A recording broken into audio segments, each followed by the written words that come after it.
Welcome back to the fourth part, and this should be the last part of the Simply Irresistible review. So, to get back to what I was saying, what they see in you reminds them of the counterfeit. These elements scare them. He literally jumped up on the couch and started running around the office, hiding behind his assistant. She's never seen him this unhinged. This was only something he ever did with the assistant. She'd never seen him this way. You might end up coming into a situation with your god ordained spouse that you're going to see what they really have been going through when they were seeing and experiencing these things about you, but you weren't in the picture. And you're going to finally see how freaked out they are about the way that the Lord's been showing it to them. It's literally going to culminate. But with the culmination, as the word states, God literally makes room for you. And actually, when I thought about this last night, it clicked. You've always heard the scripture, God makes room for you. As she's coming in, God literally is moving things out the way to make room for her. The girlfriend moved. His attraction to her. And now, in this moment, you're seeing a culmination of confusion. It looks like a culmination of confusion, but it's literally a moment to position her. Because in this moment, they're having this moment. She's bringing back the wallet. He's screaming at her, saying, "Oh my God, you stole my wallet, and this, that, and the other, and da da da da da. I knew it was a da da da da." And the assistant's trying to be a mediator between the two because she know he acting foolish because this is what she sees him do all the time. So she's like paying him no attention, and she gets the wallet back. But at the same time, as she's mediating, the boss walks in. No, the boss doesn't walk in first. The chef walks in. That French chef that we've seen lingering throughout the entire film, he walks in and tosses a knife across the room. He said, "I quit. I quit. I quit. I quit. I quit. I quit." And she trying to figure out what in the world's going on, and they're trying to calm him down, and he's still running around and jumping because of the fact that she there. And the chef is sitting there trying to say, "I quit. I hate these knives." And he starts spitting on the knives, and he starts spitting at him, and he throws the knives and all this kind of stuff. And he's like, "What is he freaking out?" He's like, "It's not his knives.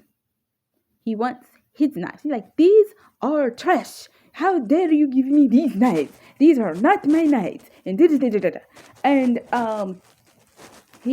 freaking out. And then here comes the boss after finding out that all this is happening, and the chef leaves, and she's still standing there trying to figure out, what did I just walk into?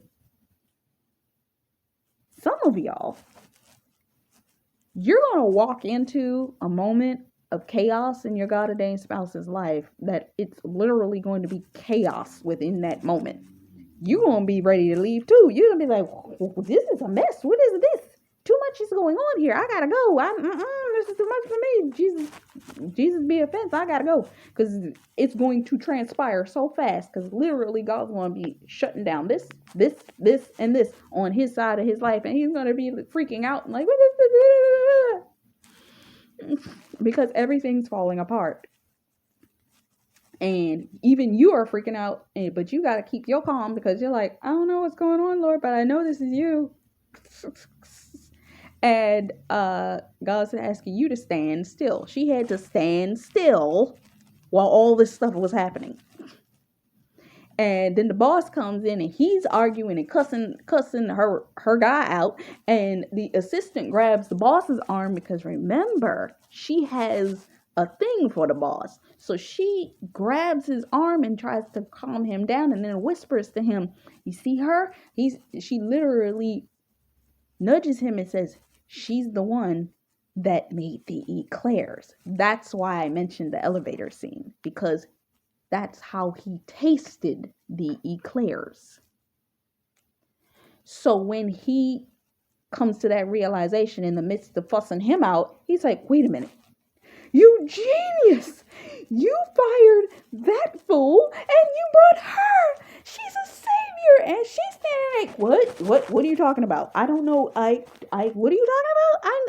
I came to bring his wallet back. What do you mean? Some of y'all, something weird's going to transpire in front of you, in front of your God-ordained spouse, that's going to shift you into a opportunity that is going to save, one, his job, and two, give you a position. Remember, Ruth was in Boaz's field. Ruth was in the field. This woman worked in the restaurant industry. He was in charge of working out the details for the chef at the restaurant. So when the boss saw her, he's like, she made the eclairs? And he just left? Let's use her. And they both sitting there like, no, I can't do it. And he's like, no. And then she yelling, and they having, them awkward, stupid moments where she's like, no, yes. And the assistant's like, stop it, the two of you. And then he's like, no, she can't do it. She's like, yes, I can do it. And it's like, it's stupid. You got to watch the scene in the film. So it's going to be a scenario that he might not even want you to be in that position. But God is going to situate that situation for it to all be in alignment. He ain't even going to have control over that. They're going to want you. Period. Point blank. That's it. And you're not even going to understand what's going on. And everything calms down and she leaves. The assistant takes her to go tour the restaurant and see the kitchen and all of that. And the boss is like, get yourself together. You need this. And if she don't work out right, that's your job. Meaning he gonna have his butt. If she don't work right, he's not gonna have a job no more. So he's frustrated. He don't know what to do in this situation. So she goes towards the restaurant, comes back, and she's trying to have an awkward conversation. It's just kind of too soon. Some of y'all, because of the way that God's going to usurp and put you in position for your opportunity, it may cause a rift between you and your God-ordained spouse at a pinnacle moment in your relationship, which is going to have them questioning, is this the only reason that you were here in the first place, was to get this position, and that you weren't here for me anyway? So they're going to be blocking you out. They might be trying to, emotionally block you because of the fact that they're like, oh, I knew you just like the other ones. You just wanted the access to what I had, and you're not at all like that. And you're trying to talk to them, but they're not hearing because they don't know what to believe. It's too much confusion going on in their life at this moment since you came into this picture, and this explosion of the catalyst of the culmination of all these things happening is too much for them to process right now. So you might end up in a moment where you and them fall out in the middle of you getting the opportunity, and it's not going to feel good. But God's going to tell you to stand still. I'm going to get them together. You got to take this opportunity. And so she ends up going back to her restaurant and letting everybody know. They pack up the restaurant, and on the day of the opening, she has to come back. So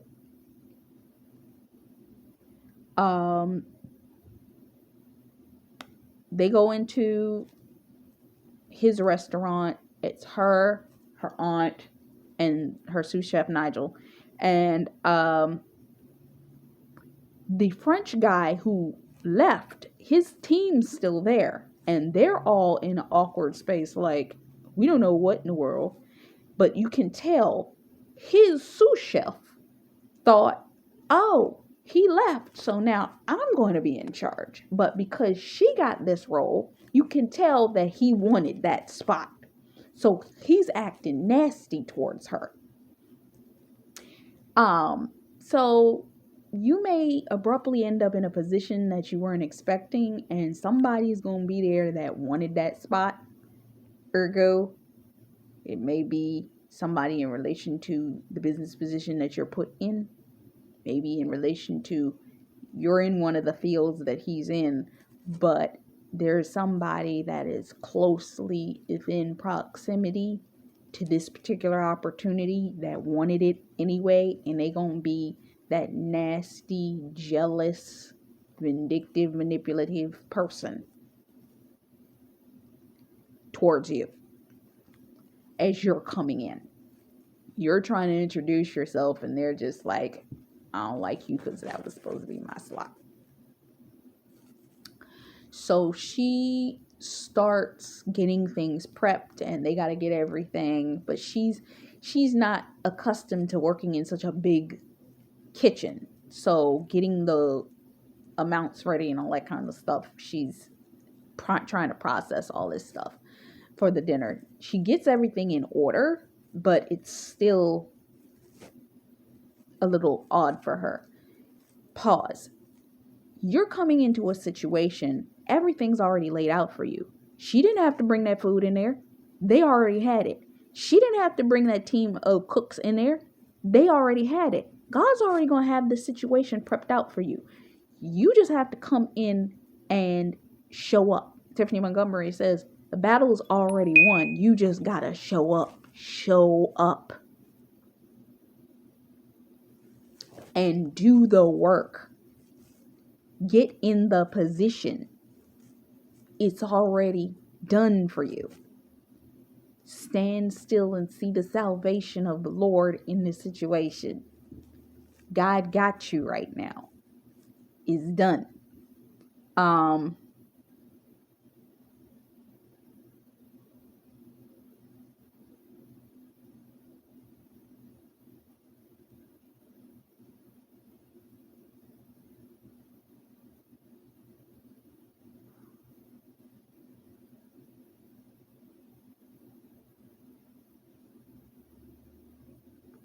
So, what's the next scene? The next scene, she is prepping for the dinner. She got her chef's coat on, and they're preparing to start, and she comes to the realization, I don't have my earrings. Oh my God, I don't have my earrings. All of this started when I put on my mom's earrings. I need the earrings. And they're like, you don't have time to go back and get the earrings. You just got to do this. And she's like, but I need the earrings. And they're like, no, you don't. You can do this. And her best friend, he's like, yo, we in the middle of this. You ain't got time. Look, I'm Michael Jordan and you this person. We in the middle of the game. 5 minutes left in the play. You gotta do this. His morals, we in the paint. We gotta do this. and she's like, all right, okay, we can do this. We can do this. We got this. Yeah, we got this. And she's like, get yourself together. Okay. She's like, all right, we got this. So she turns around and is like, okay, yo, this shoe chef, you do this, you do this, you do this. And she starts telling everybody because he just got her pumped up. Some of y'all got that person. Maybe it's a mentor. Maybe it's like every time I listen to my, what's her name? My mentor, she can always get me pumped. The top 2 people that can get me pumped when I need to do something, I listen to my coach and I listen to Tiffany Montgomery. The 2 of them, if I need to be pumped for accomplishing a goal, I listen to my mentor. If I need to be pumped for prayer or I'm in a weird spiritual space, Tiffany Montgomery. Because the way she pray, just listen to the prayer and you'll come out feeling like, oh, I didn't feel like I could pray warfare prayer today. You'll come out praying in tongues and tearing down everything. After you could listen to her pray for a half hour and you ready to go. It's like, oh, I'm ready. It's like, tap me in, sis. I'm about to go.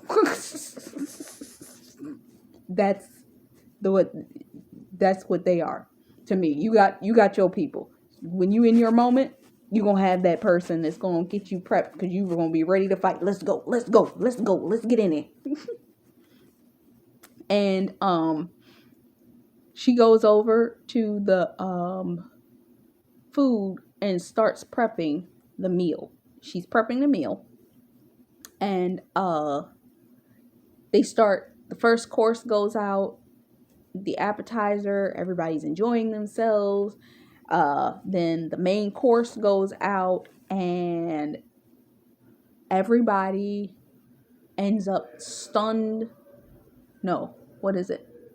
They all end up having an emotional breakdown. Everybody's having an emotional breakdown. And she's like, what in the world? When she went back to the food after her freak out, one of her tears ended up falling into the pink sauce for one of the truffle meals. I forget what it is. It was like some type of truffle slippers or something like that, but it was sauce that she was making, and she didn't have the truffles because the guy stole the truffles. The French cook, when he left, he took his truffles with him. She's like, how am I going to make truffle slippers without truffles? And that's what caused her to have the big freak out. And so when she cried into the food, everybody that ate it started to cry. So her aunt goes out and sees everybody crying and doesn't know what to do. So she comes back. She's like, I don't want to startle you, Amanda, but everybody's crying. She's like, what? She starts to freak out again and goes to the door and sees everybody and is like, oh my God, what am I going to do? I was supposed to be here to impress him and now he's going to not like me no more. Oh my God, I'm ruining everything. And they're trying to calm her down. And she's like, and her aunt grabs her and she's like, Amanda, get it together. It's not what you're thinking. They're in love with you. The food was fantastic. And she's like, how do you know? She's like, I tasted the food. It's amazing. A lot of y'all got some self-esteem issues because of the things that God has called you to do, because it's taken so long for us to get these things done. We fought so hard. The devil has fought us tooth and nail. When we get an opportunity to show our skill set, we are absolutely terrified. And the people that know us are going to be the ones that are going to say, I always knew you could do this. We know because we've seen you doing it. We understand because we know you. You don't get it because you've never seen it work for yourself, but they've always known. There are going to be people in your family that have been seeing you do things for years that would have never given you the time of day on it. But in the important, imperative moment in which you need them, they're finally going to admit, yeah, I always knew all along that you were good at that. And you're finally going to get that, not so much the validation of it, but the confirmation that you need in the moment you need it, to confirm every gift, every talent, every skill set you always had was what you needed. It's going to be that thing. So, she's calming down, and the sous chef smartly walks past and said, "So what are you going to do now that you've stunned them into silence?" So she goes over and sees that through the door, that everybody's sitting in the main dining hall absolutely silent. You could hear a pin drop. And you know what she does? She goes back over to the chef's table and she begins to mix the vanilla the same way she did that night that brought about the fog. So after that, his boss loves the way that the performance of everything went. He loves it. He darn near ready to give that guy a raise. And he comes back to say something to her, but her family is saying that she already packed up. They still there to clean up everything and getting ready to leave. I think the aunt left. I think the sous chef, he might have already been headed out. And she's leaving at this moment, literally preparing to walk out. He just missed her being in the restaurant, so she's leaving throughout the department store, taking the elevator down to leave. And this is the moment that he gets the epiphany: I can't let her leave. I love her. And he's like, I can't catch her. He looks out the window and sees that she's gotten outside, and if she catches or rallies a cab, she's gone. So he's like, what am I going to do? What am I going to do? What am I going to do? At the beginning of the film, which I forgot to mention this,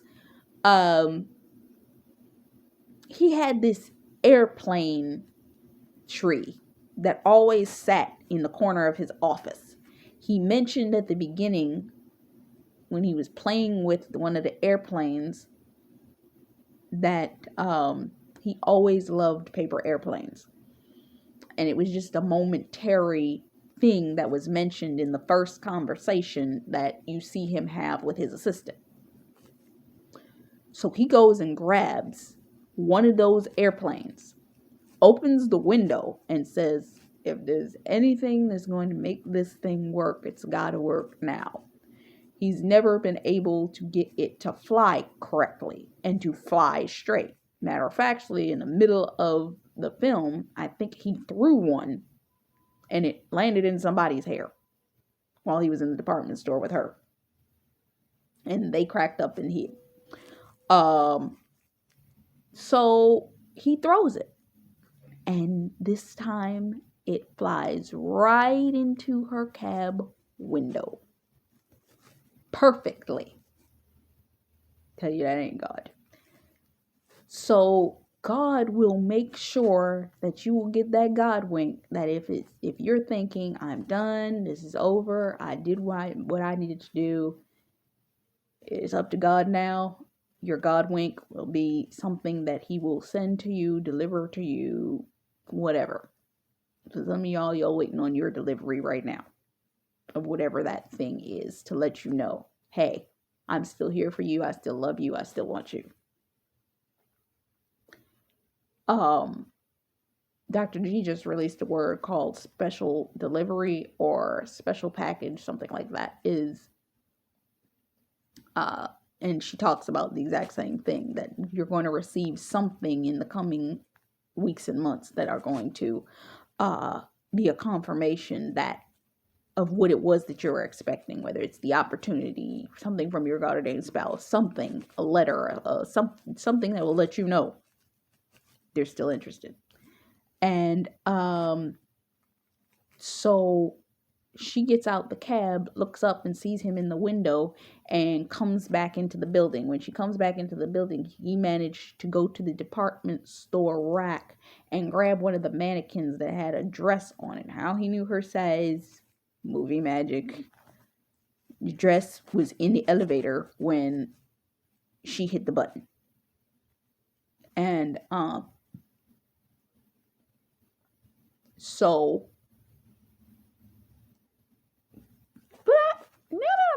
about it, if she set forth the vanilla, knowing the vanilla kind of messed with him anyway, was that her plan all along? Was she really trying to leave? Or did she know? And I've seen this movie 40 times and I never thought about that. But since we're on this kick, some of y'all might have tried to do a little something. Maybe God gave you an inkling to do, I need you to do this. And he does the rest to trigger the series of actions after that's going to lead your spouse to reaching out to you. So he got the dress. Some of y'all are on pins and needles because the Lord done told you, I need you to plan your wedding. I need you to be prepared. I need you to be prepared because this wedding going to happen fast. I need you to be prepared that this thing is going to happen fast. I need you to be prepared that this thing. I need you to prepare, plan, do all this. She's like, I can't even afford to buy my dress. What are you talking about? Your God-ordained spouse is going to buy your dress for your wedding. It's going to be there. It's going to be prepared. Whatever you want, it's going to be there. Because God knows your taste. You're going to have the dress that you need if he's planning for you to have a big wedding.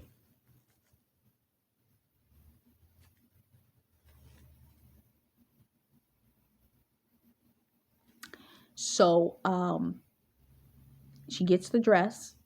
And I don't know why he expected, or the movie magic, they made it appear like she hit the button and sent the thing right back up.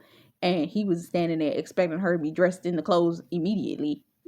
And all he got was the mannequin back with the note, letting him know she's getting ready. So he goes back into the ballroom and foreshadowing, remember the tango that they did in the restaurant before the restaurant was complete. He walks into the restaurant and I don't know whether there are still a few tables left, like we're down to the end of the night. So it's not as many people as would have been there with all of the main opening stuff. So people are either just sitting there completing their meals and having conversation, or it's starting to clear out. But it's like that somber period at the end of the night that people are as they're going to be. So the floor is full of that vanilla smoke, and he comes in not knowing what to expect. And as people separate on the dance floor, there she is standing in the middle of the dance floor, hair pinned up with the dress that he had picked out for her. Your God-ordained spouse is going to change your clothes. And this is going to be the moment where you are going to be publicly exposed to everyone and claimed by him as being his girl.